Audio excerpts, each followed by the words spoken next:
You're listening to The World at 8 with Lynn Mozart.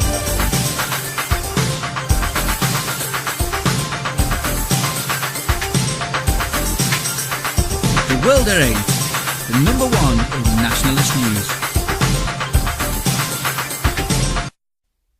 Highlights of the news today, Wednesday the 8th of December 2014.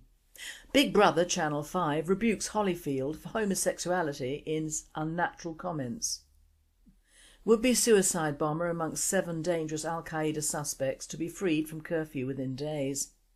UK taxpayers spend 20 million on interpreters to help foreigners claim benefits.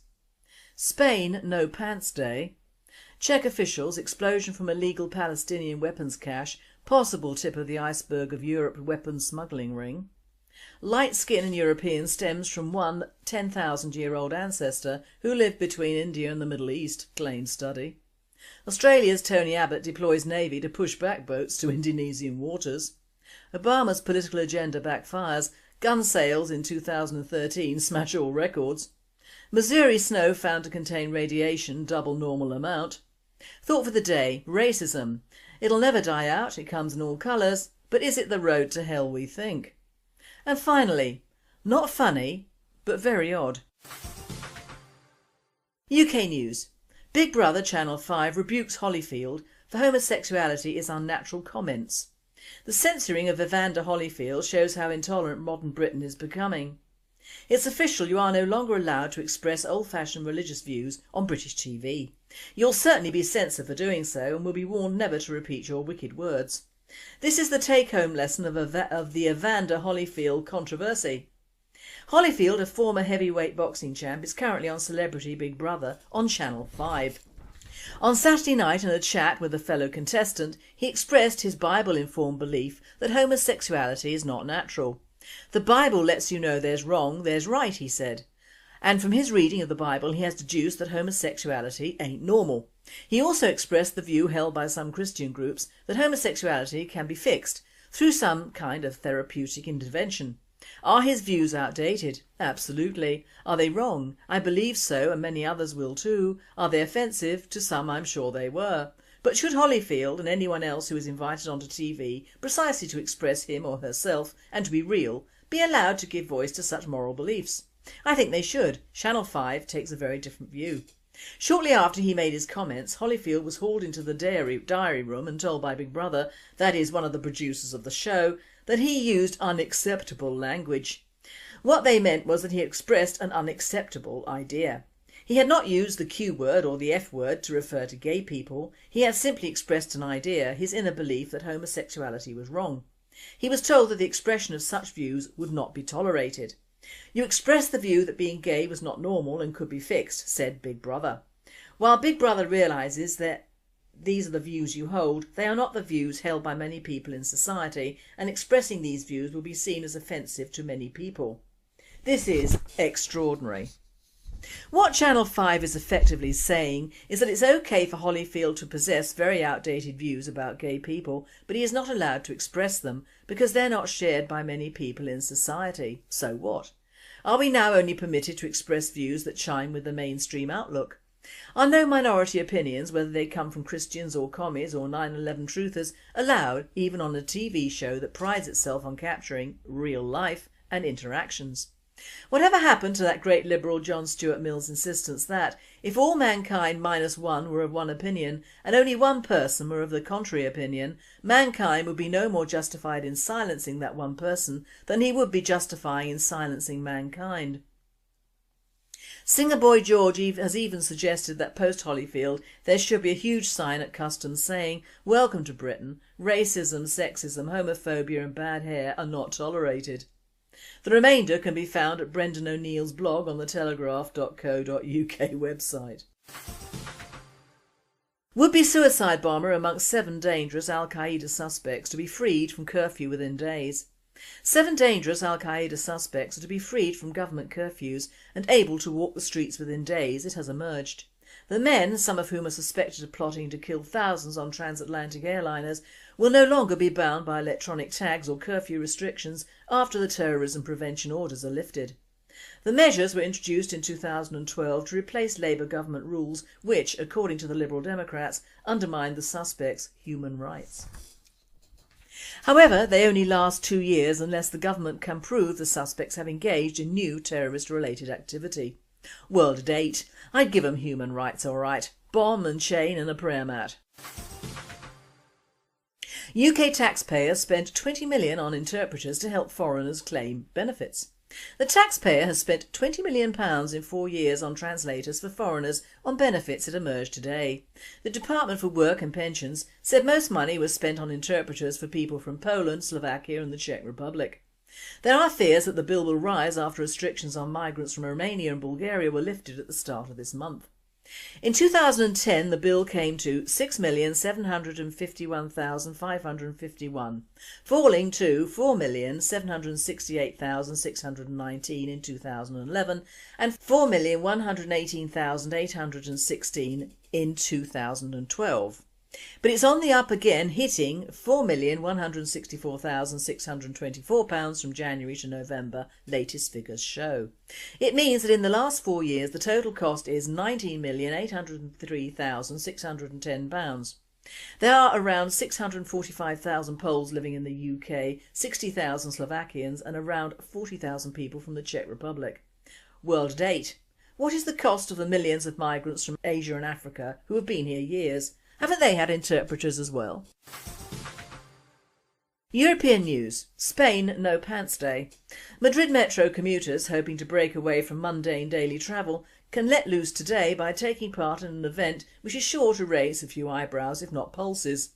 No Pants Subway Ride is an annual event which began as a prank by a group of New Yorkers in 2002 and has made its way to undergrounds all across the planet over the last decade. The idea behind the winter wind-up is for trouserless participants to get on at the metro at different stops and to act completely normal to the surprise of baffled bystanders. This year Spain's capital will hold its second Dia Sin Pantalones El Metro in the hope that security personnel will not interrupt the celebration of silliness as they did last year. Anyone can take part in the event, which will kick off at 5 p.m.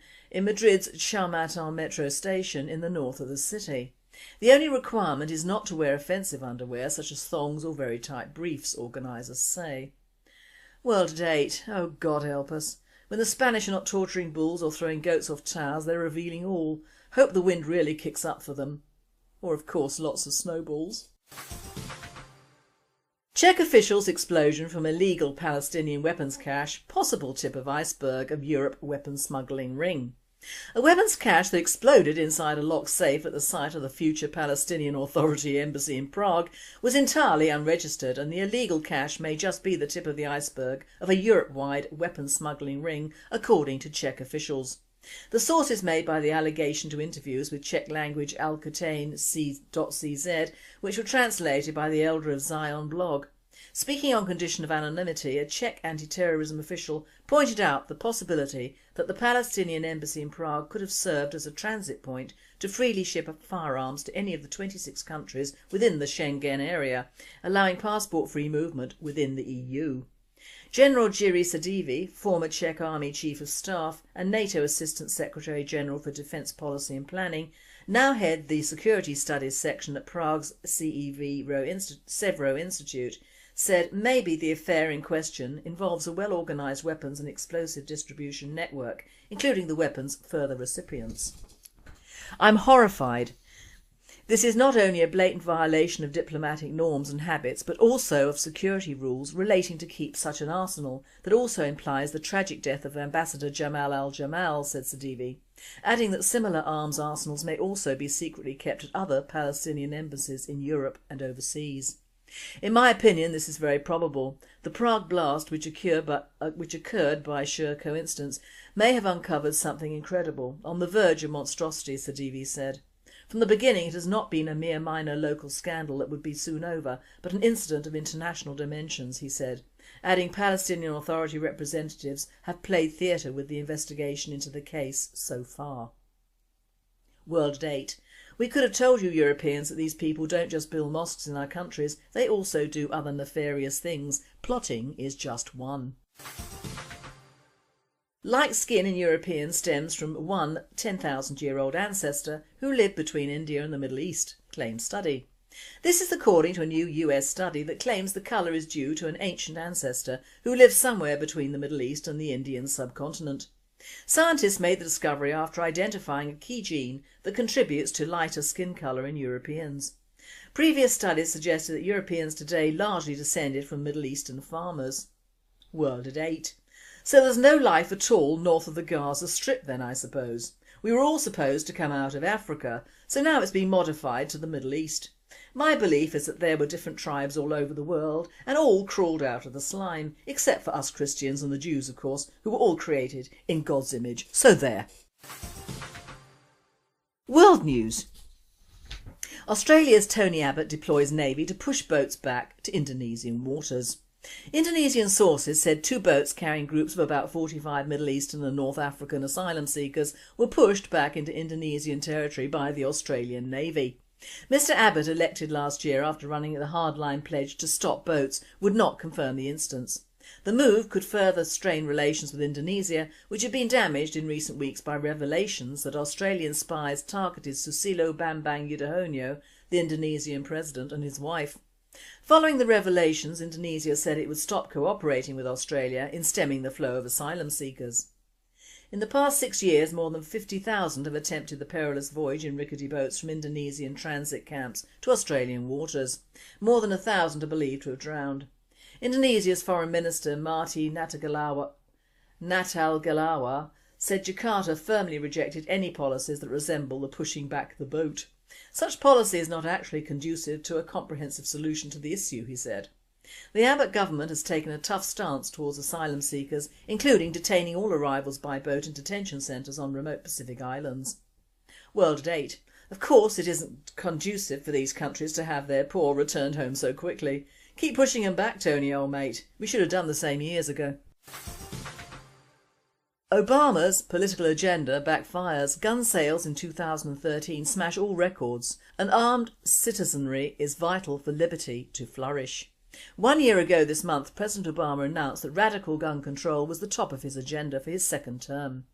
Although he failed to get any of the gun bans or government registrations passed on a federal level, he was successful in one area. His actions convinced millions of Americans to buy more firearms than at any other time in history. The FBI reported that it performed over 21 million background checks for the year ending December the 31st, which is 8% higher than 2011, which was also a huge year for gun sales leading up to the election. Put in context, National Instant Background Check System, NICS, checks have gone up a whopping 66% since Mr Obama came to the White House. Missouri snow found to contain radiation double normal amount. Readings taken from snow blanketing St Louis, Missouri, contains double the normal radiation amount, once again stoking concerns that the ongoing Fukushima crisis is now firmly impacting areas of America. The radiation returned from the snow precipitation is returning double the normal background amounts. Normal background in this area is approximately 30 CPM, writes YouTube user Dutch Cincy, along a video documenting the readings. This means small particles of radioactive material are indeed coming down in the precipitation. Past tests show around 30 CPM in the same spot on a nice day with no precipitation, he adds, noting that snowstorms in 2012 also showed alert level radiation readings. As we reported earlier, Geiger counter readings taken on a beach in San Francisco returned results 5 times the safe level of normal background radiation, prompting federal officials to launch an investigation. Whether such readings are linked to the ongoing Fukushima crisis is unknown, but the fact that officials in Japan have been duplicitous in downplaying the true scale of radiation releases at almost every turn has understandably fanned the flames of suspicion. World at 8. Reopen coal mines and shut down old nuclear fuel stations. We in the West have long confused safety with cheapness. Fatal. Thought for the day. Racism. It'll never die out. It comes in all colours. But is it the road to hell? The Oxford English Dictionary's first recorded utterance of the word racism was by a man named Richard Henry Pratt in 1902. Pratt was railing against the evils of racial segregation. Segregating any class or race of people apart from the rest of the people kills the progress of the segregated people or makes their growth very slow. Association of races and classes is necessary to destroy racism and classism. Although Pratt might have been the first person to inveigh against racism and its deleterious effect by name, he, kill the Indian, save the man. A great general has said that the only good Indian is a dead one, Pratt said. In a sense I agree with the sentiment, but only in this, that all the Indian there is in the race should be dead. Kill the Indian in him and save the man. We're still living with the after effects of what Pratt thought and did. His story serves as a useful parable for why discussions of racism remain so deeply contentious even now. But let's back up a bit. Beginning in the 1880s, a group of well-heeled white men would travel to upstate New York each year to attend the Lake Mohonk Conference of the Friend of the Indian. Their primary focus was a solution to the Indian problem, the need for the government to deal with the Native American groups living in lands that had been forcibly seized from them. The Plains Wars had decimated the Native American population, but they were coming to an end. There was a general feeling amongst these men and other US leaders that the remaining Native Americans would be wiped out within a generation or two, destroyed by disease and starvation. The Lake Mohonk attendees wanted to stop that from happening, and they pressed lawmakers to change the government's policies towards Indians. Pratt in particular was a staunch advocate of folding Native Americans into white life, assimilation through education. He persuaded Congress to let him test out his ideas, and they gave him an abandoned military post in Carlisle to set up a boarding school for native children. He was also able to convince many Native Americans, including some tribal leaders, to send their children far away from home and leave them in his charge. They had reasons to be sceptical of Pratt, given the dubious history of white promises to Indians. Now we know that these rehabilitation schools or schools for improvement and association proved the death knell to American Indians of all tribes. The reschooling and relearning of these native children was abusive, to say the least. They were only allowed to speak English and wear European clothes. All traces of their originally proud heritage were obliterated for all time. When they returned home or to the reservations, they found no peace. They had been made white in all but ancestry, and didn't fit back into the tribal life at all, thus giving vent to drinking, gambling and worse. The reservations, meant originally to keep the Indians in one place, served as a man-made hell for most, and the institutions brought into being to re-educate and assimilate Native American children did the exact opposite of this, and only succeeded in giving white Americans, generations of an unhappy and unfulfilled people, robbed of their country and also their culture. Do you recognise a similarity? You may say, what have the Native Americans from the early 19th century to do with us in Europe now? What goes around comes around, and in Europe Pratt's racism has become synonymous with raving nutcases, shaven-headed and carrying Mein Kampf around in heavily tattooed swastikaed hands. Also the multitask usage of the derivative made good by Trotsky in 1933 of racist, when in an argument not winnable, has also become de rigueur for the very liberal, the ignorant and communists all over the world. One could well argue that one man's racist is another man's saviour, and you could be right. The only time in biblical history that man pitted all men together against God was in the times of King Nimrod and the infamous Tower of Babel, when that idea did not appeal to the big G himself, and he saw to it that a form of racism came naturally into being, by striking mankind down with speaking different tongues so their pals couldn't understand them. Very clever and still in use today. Now through history man has attempted to subvert or blot out different tribes and ethnicities onto his own. This started in the days of the cavemen, and even in the Bible, the Old Testament, the amounts of cities, men, women, children and animals they wiped off the face of the earth is enormous. Joshua did a sterling business in wiping off the face of the earth on a large scale, and there must be millions of souls from thousands of tribes who will never even be remembered along with their place in history, thanks to Josh. In those hallowed days the terms re-education, reschooling, relearning and rehabilitation had never been heard of. The reason for killing unto the nth generation your enemy was that there would be no one to avenge their killings in the near future. Simple, and then their land and their belongings were yours, job done and mercenaries paid.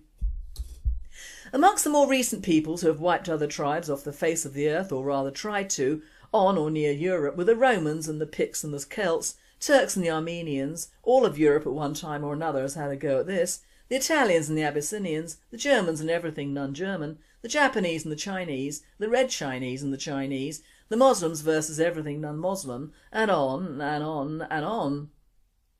But of course it is now being done not by openly obliterating another culture consciously, but absorbing it for its own good. Thus all the messages of diversity and multiculturalism are meted out in yet another form of relearning, readopting a new culture and destroying not by fire and sword but by the book yet another. Don't think for one instance that social engineering is not happening here and now. Social engineering is what the American Indians had to endure all those years ago, and it's still with us, however in a very clever disguise. You see, as Richard H. Pratt said, association of races and classes is necessary to destroy racism and classism, which is in essence what people engaged in social engineering say today, that association or mixing of races and classes destroys both those things, but of course it doesn't. It destroys what they want to destroy and rebuilds what they want, not the people or the culture they have associated or assimilated. Their culture and history is gone, submerged in a new strange one, but very, very cleverly. It was said that Pratt replaced the popular idea that some groups were natively inferior to others with the idea that some cultures that were the problem and needed to be corrected or destroyed. In other words, he swapped biological determinism for cultural imperialism. Given the sheer scale of the physical and cultural violence he helped to set in motion, was Pratt himself a practitioner of the very ill he decried at the Lake Mohonk Convention? Was he a racist? Once again, that is in part because racists in our cultural conversations are fairy tale villains and thus can't be real. So we have the premise that the native groups themselves were not the problem in America, but the European culture in America was the problem in that it did not apply to the Native Americans who had their own. Thus their own cultures had to be destroyed. In short, the road to hell was paved with good intentions. The Third Reich took the same premise, that to have Jewish blood in Germany was anathema to that Aryan heritage and that they could not be re-educated, so must be stamped out. Thus millions of Jews, Gypsies and people who did not want to follow the Aryan thousand-year Reich cult became Untermenschen and were at first ghettoised, then shipped out for most of them to starve to death, die of disease or be worked into the ground. Stalin did even worse with his, as many of his were his own ethnic group, Georgian, and yet more were Russian. At the last count around 20 million people died under this 5 foot 4 inches club-footed midget of the communist persuasion. Pol Pot took re-educating the masses, or in his case anyone who wore glasses or who had been university educated, to new heights of barbarism to which the killing fields hold testament. So communists fascists But you get the drift. Some people, especially in days gone by, started by trying to assimilate and re-educate native ethnic cultures, but failed in their winning, so to speak. Pratt & Co took the North American natives and the Spanish took the South American ones, and both had the same awful results. Multiculturalism, which in fact is none-culturalism, because there should only be one culture per ethnic group in nature, not a replacement of such or a mishmash. That isn't culture, that is social engineering at its best and its most dangerous. We have the same diverse structure in the UK and to some extent Europe. And it is us indigenous English, French, Spanish, etc. natives who are being re-educated and reprogrammed to accommodate migrants both old and new. In short, our country and us are being made suitable for the invasion of entirely new cultures and religions. They are not assimilating to us, we are being forced to assimilate to them. All in the name of diversity and multiculturalism and of course for our own good as well. The Native Americans put up with their children being re-educated, whereas ours are being none-educated. Our religion is being forced out of the country. When did you last hear church bells? There is so much social engineering that has gone on over the last 50 years that it has become part of our new culture, which is in fact a non-English culture and which has been cleverly merged with massive immigration from all over the world. We are now being exhorted to applaud and accept old immigrants from the 60s. These are mostly from Asia and negate the newer European ones, when in fact they are as bad as each other. The aim is still for the new world order of so-called fractured multicultural tribes mixed in blood with no religious persuasion indigenous to any one part of their world, alias cheap, affordable, interchangeable slavery. No roots, no children, no country, no traditions, no family ties, no beliefs except survival and money. So who is worse? Pratt with his well-intentioned re-educating style racism, trying to bring the native up to the so-called standards of the Western European, or the Trotsky racist which pulls everyone down and obliterates all indigenous cultures and religions to make way for a new one. Last Monday, a woman named Emily Johnson Dickerson died.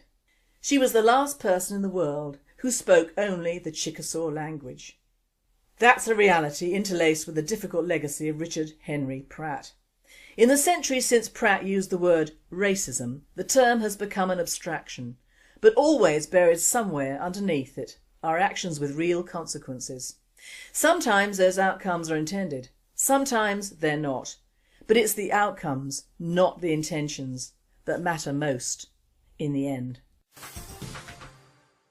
And finally, very odd and underreported. Disturbances broke out in a nightclub in western Peru late Sunday as a local vigilante group chased dozens of scantily clad women from the club, whipping them and shoving them. A video shot by the decentralised Committee of Urban Round Cajamarca and distributed to local media showed masked and hooded members of the unofficial group descending on the Alondra nightclub. Some 50 women believed to be club employees were seen fleeing the building as the vigilantes lashed them with whips.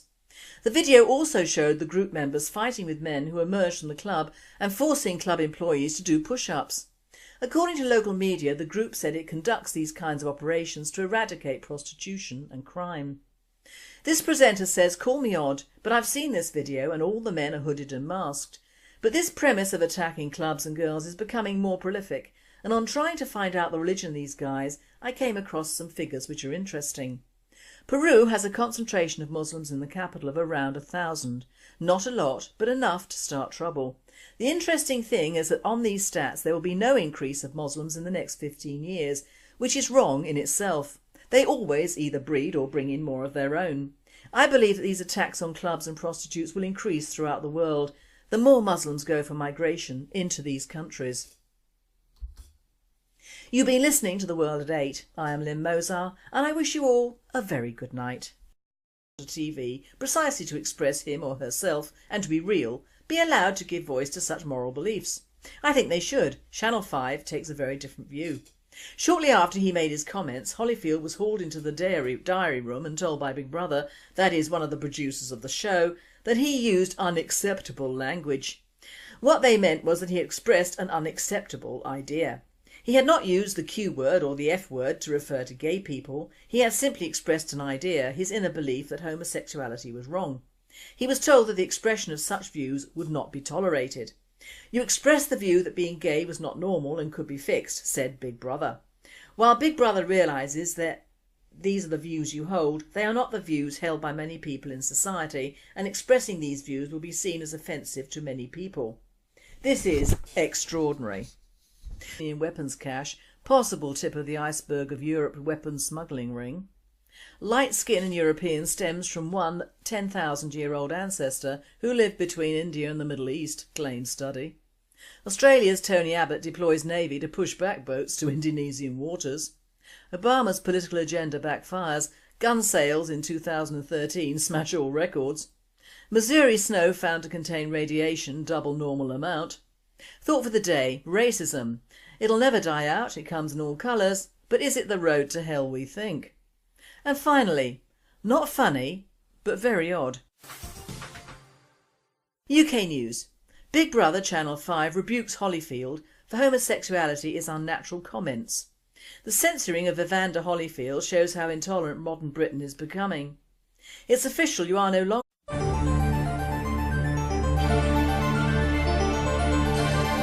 You're listening to The World at 8 with Lynn Mozart.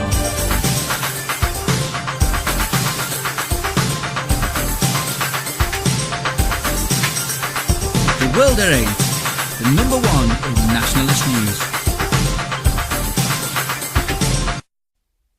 Highlights of the news today, Wednesday the 8th of December 2014. Big Brother Channel 5 rebukes Holyfield for homosexuality in unnatural comments. Would-be suicide bomber amongst 7 dangerous Al-Qaeda suspects to be freed from curfew within days. UK taxpayers spend 20 million on interpreters to help foreigners claim benefits. Spain No Pants Day.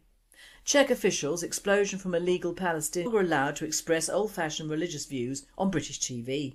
You'll certainly be censored for doing so and will be warned never to repeat your wicked words. This is the take-home lesson of the Evander Holyfield controversy.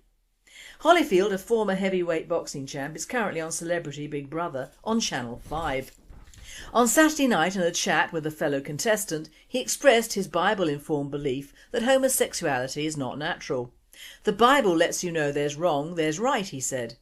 And from his reading of the Bible he has deduced that homosexuality ain't normal. He also expressed the view held by some Christian groups that homosexuality can be fixed through some kind of therapeutic intervention. Are his views outdated? Absolutely. Are they wrong? I believe so, and many others will too. Are they offensive? To some I'm sure they were. But should Holyfield and anyone else who is invited on... What Channel 5 is effectively saying is that it's okay for Holyfield to possess very outdated views about gay people, but he is not allowed to express them because they're not shared by many people in society. So what? Are we now only permitted to express views that chime with the mainstream outlook? Are no minority opinions, whether they come from Christians or commies or 9/11 truthers, allowed even on a TV show that prides itself on capturing real life and interactions?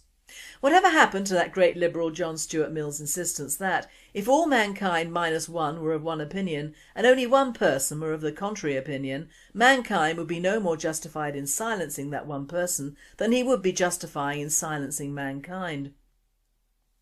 Singer Boy George has even suggested that post Holyfield there should be a huge sign at customs saying, "Welcome to Britain, racism